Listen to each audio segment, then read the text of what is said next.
नमस्कार दोस्तों, मैं हूं मुकेश कुमार। स्वागत है आप सभी को मुकेश लैंग्वेज एकेडमी में।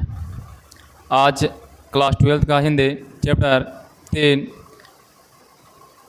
का ऑब्जेक्टिव जो प्रश्न है चलेगा वो बहुत महत्वपूर्ण प्रश्न है। यानी पार्ट 3 संपूर्ण क्रांति। यानी संपूर्ण क्रांति जो है जयप्रकाश नारायण द्वारा दिया गया भाषण है।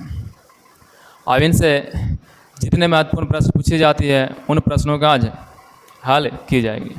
तो वीडियो को लास्ट तक ज़रूर देखें और जिन प्रश्नों का उत्तर अगर आप पहले से जानते हैं तो उनको कमेंट बॉक्स में ज़रूर डालें। चलिए देखिएगा, पहला जो प्रश्न है वो आपके सामने है कि जयप्रकाश नारायण के अनुसार सदानंद किस प्रेस के मालिक थे। यानी आपसे जो प्रश्न की गई है कि जयप्रकाश नारायण के अनुसार जो है वो सदानंद जी हैं वो किस प्रेस के मालिक थे। तो किस प्रेस के मालिक थे बता सकते हैं? बंगाल गजट, हिंदी प्रदीप, दिनमान या प्रेस यानी फ्री प्रेस का। तो बता रही है कि जयप्रकाश नारायण के अनुसार सदानंद जी जो है वो फ्री प्रेस के मालिक थे। किसका मालिक? फ्री प्रेस का मालिक थे। अगला जो प्रश्न है आपका,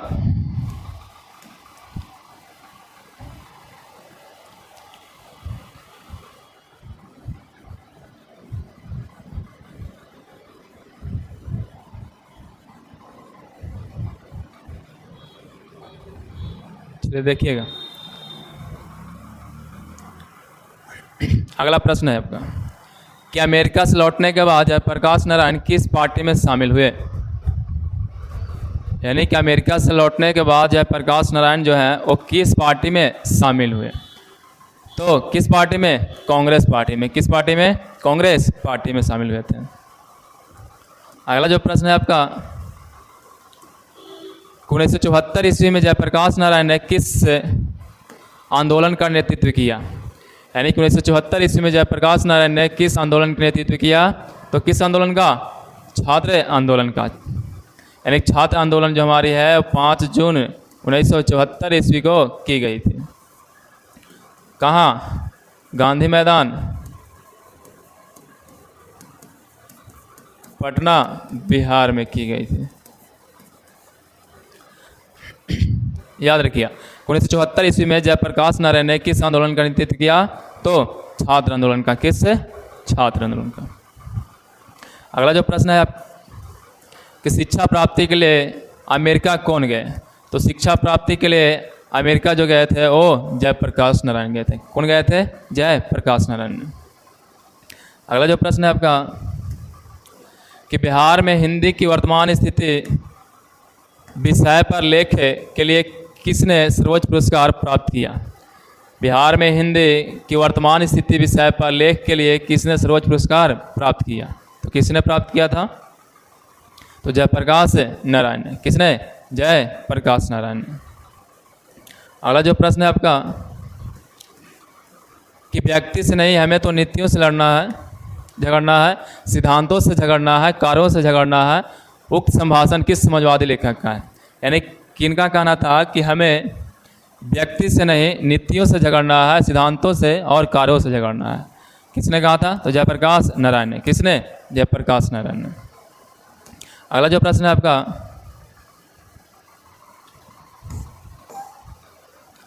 कि जयप्रकाश नारायण की रचना कौन सी है। यानी जयप्रकाश नारायण द्वारा कौन सी रचना की गई थी। तो संपूर्ण क्रांति। कौन सी? संपूर्ण क्रांति। अगला जो प्रश्न है आपका कि छात्र आंदोलन का नेतृत्व स्वीकार करते समय जयप्रकाश नारायण की स्थिति कैसी थी। तो बहुत ही दयनीय थी, बुढ़ापा और बीमारी। अगला जो प्रश्न है आपका कि दल विहीन लोकतंत्र किस के मूल उद्देश्यों में है। तो मार्क्सवादी और लेनिनवाद। मार्क्सवाद और लेनिनवाद। जयप्रकाश नारायण के बचपन का नाम क्या था। तो बचपन का नाम क्या था? बाउल था। क्या था? बाउल। प्रश्न देखते जाइएगा। बता रही है किसने कहा था कि अभी ना जाने कितने मीलों इस देश की जनता को जाना है। यानी किसने कहा था कि अभी ना जाने कितने मीलों तक इस देश की जनता को जाना है। तो किसका गाना था? जवाहरलाल नेहरू का, जवाहरलाल नेहरू का। अगला जो प्रश्न है आपका कि किस अस्पताल में दिनकर जी का निधन हुआ था। दिनकर जी का जो दिल का दौरा जो पड़ा था, तो दिल के दौरा के कारण उनकी मृत्यु जो हुई थी वो किस अस्पताल में थे? विलिंगटन नर्सिंग होम में, विलिंगटन नर्सिंग होम में। जयप्रकाश नारायण को किसका दलाल कहा गया? यानी बता रही है कि जयप्रकाश नारायण को किसका दलाल कहा गया? तो अमेरिका का दलाल कहा गया, क्योंकि छात्र आंदोलन के समय कहाँ चले गए थे? अमेरिका। जयप्रकाश नारायण के स्वास्थ्य पर निगरानी रखने वाला डॉक्टर का नाम क्या था? तो डॉक्टर रहमान था। जयप्रकाश नारायण के स्वास्थ्य पर निगरानी रखने वाले डॉक्टर का नाम क्या था? तो डॉक्टर रहमान था। जयप्रकाश जी को किसका भाषण सुनकर अमेरिका जाने की प्रेरणा मिली? यानी कि जयप्रकाश नारायण को किसका भाषण सुनकर अमेरिका जाने की प्रेरणा मिली?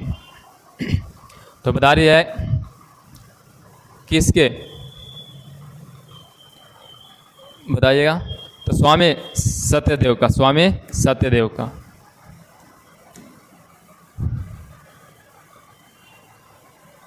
चलिए देखिएगा अगला जो आपका प्रश्न है कि फ्री प्रेस के मालिक कौन थे? फ्री प्रेस के मालिक कौन थे? तो फ्री प्रेस के मालिक कौन है, बताइएगा। सदानंद जी, सदानंद जी। फ्री प्रेस के मालिक कौन? तो सदानंद जी। अगला जो प्रश्न है कि ब्रेन ऑफ बम्बे किसे कहा जाता है? तो उमाशंकर दीक्षित को। ब्रेन ऑफ बम्बे किसे कहा जाता है? तो उमाशंकर दीक्षित को।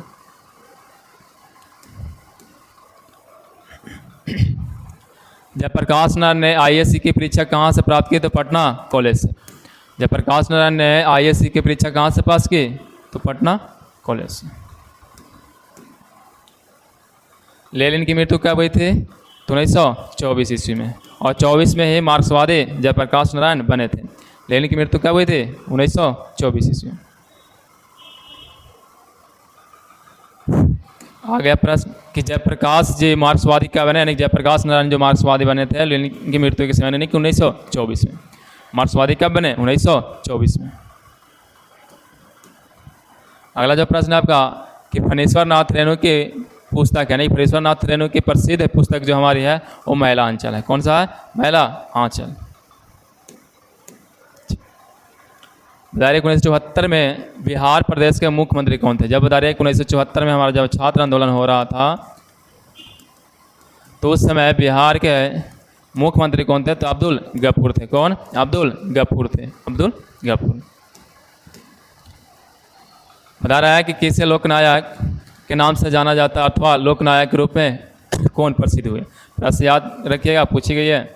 तो बता रहे जयप्रकाश नारायण को लोकनायक के नाम से जाने जाते हैं। जयप्रकाश नारायण को लोकनायक के नाम से जाने जाते हैं, हमेशा याद रखिएगा। प्रश्न हमेशा बार बार पूछी जाती है, पूछी भी गई है कि लोकनायक के नाम से किन्हें जाना जाता है? तो जयप्रकाश नारायण को। जयप्रकाश नारायण का जन्म कब हुआ था? तो 11 अक्टूबर 1902 ईस्वी को। कहाँ? सिताब दियरा ना, सिताब दियरा। बता रही है कि जयप्रकाश नारायण का जन्म कहाँ हुआ था? तो सिताब दियरा में। कब? 11 अक्टूबर 1902 ईस्वी को।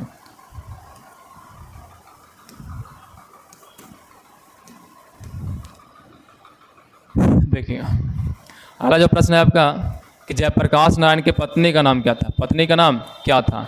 तो प्रभावती देवी। पत्नी का नाम क्या था? प्रभावती देवी। अगला जो प्रश्न है आपका reconstruction of India, Indian polity, reconstruction of Indian polity किसकी रचना है? तो जयप्रकाश नारायण की। किसका है? जयप्रकाश नारायण की। प्रजा सोशलिस्ट पार्टी का गठन कब की गई थी? यानी प्रजा सोशलिस्ट पार्टी का गठन 1952 ईस्वी में की गई थी। कब की गई थी? 1952 में। जयप्रकाश नारायण को भारत रत्न की उपाधि कब दी गई? तो 1998 में। जयप्रकाश नारायण को भारत रत्न कब मिला? तो 1998 में। 99 मत मारिएगा, जब भी मारिएगा तो 98। जयप्रकाश नारायण को भारत की जनता किस नाम से याद करती है, ये बोला गया। तो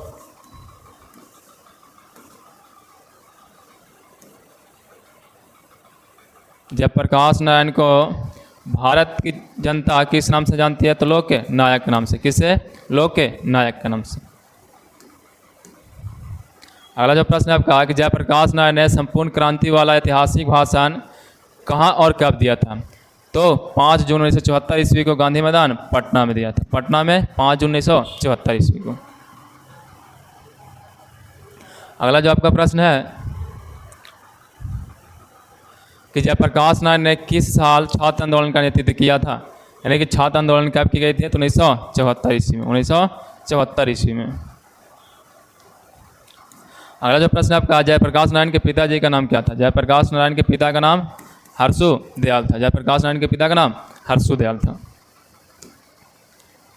यानी कि प्रश्न को इतने बार रिपीट कर लीजिए ताकि प्रश्न आते ही आंसर दे सकें।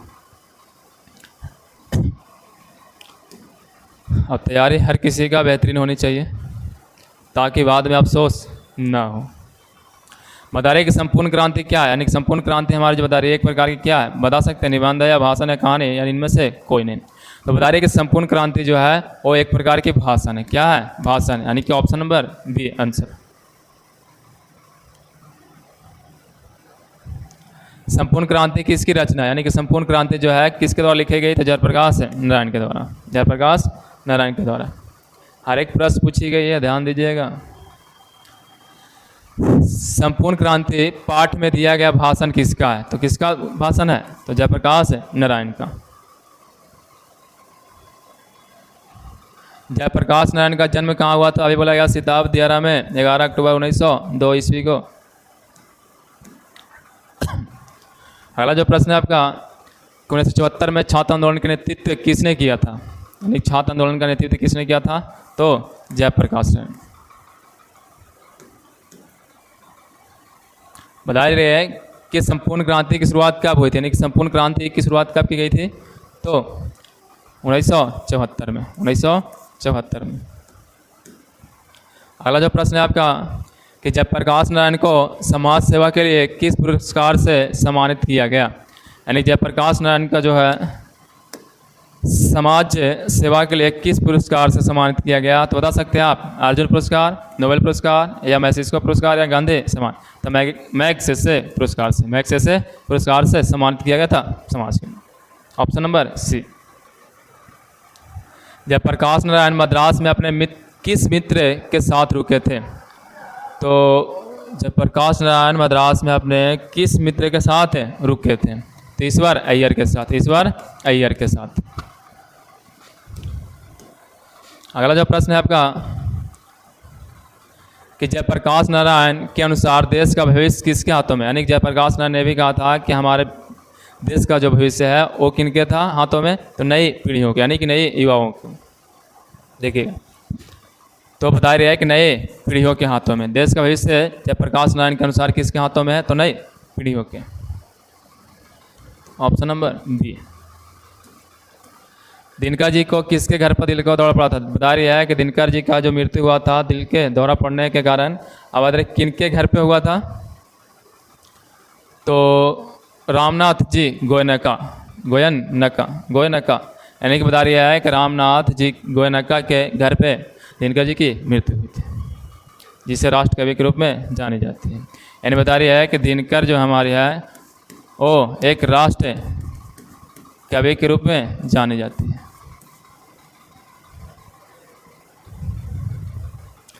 अगला जो प्रश्न है आपका कि संपूर्ण क्रांति का नारा किसने दिया था, तो जयप्रकाश नारायण ने दिया था। कब दिया था, तो 5, यहाँ पर प्रश्न है कि संपूर्ण क्रांति का नारा किसने दिया था, तो जयप्रकाश नारायण ने दिया था। अगर बात रहे कि कब दिया था, तो 5 जून 1974 ईस्वी को। कहाँ दिया था, तो पटना गांधी मैदान। अगला प्रश्न जो है, जयप्रकाश नारायण ने बिहार विद्यापीठ में कौन सी परीक्षा दी थी, तो IAC की परीक्षा दी थी। अगला जो प्रश्न है आपका, पुलिस के बड़े उच्चाधिकारी ने किसके मुंह से सुना था कि जयप्रकाश नारायण नहीं होते तो बिहार कब का जल गया होता। यानी कि बता रही है कि पुलिस या बड़े उच्चाधिकारी ने किसके मुंह से सुना था कि अगर जयप्रकाश नारायण नहीं होते तो बिहार कब का जल गया होता। तो किसके मुंह से बताइएगा? तो उमाशंकर दीक्षित के मुंह से सुना था कि अगर जयप्रकाश नारायण ना होते तो बिहार कब का जल गया होता। यानी कि option number D. Jayaprakash Narayan किस मित्रता को ठोस मानते हैं? तो अंडरग्राउंड जमाने की। जयप्रकाश नारायण किस मित्रता को ठोस मानते हैं? तो अंडरग्राउंड जमाने की। जयप्रकाश नारायण किसको भाई कहते थे? तो जयप्रकाश नारायण जो है वो जवाहरलाल नेहरू को भाई कहते थे। इसके बाद ये लास्ट प्रश्न था। यानी बता रही है, एक जाहिर सी बात है कि जितने प्रश्न किए गए सबका सब महत्वपूर्ण प्रश्न थे, तो हर एक प्रश्न आपको याद रखनी है और प्रश्नों को इतनी बार रिवाइज कर ले ताकि हमें एक ही प्रश्न छूटे ना, यानी कि प्रश्न आते हैं हमारे जवाब मिल जाए। उम्मीद करता हूँ कि वीडियो अच्छी लगी होगी। अगर वीडियो अच्छी लगी है तो लाइक कमेंट करें और अपने दोस्तों के साथ ज़रूर शेयर करें। और इस चैनल को अभी तक सब्सक्राइब नहीं किए हैं तो सब्सक्राइब कर लें ताकि जितने प्रश्न हल की जाएगी और आप तक पहुँचें।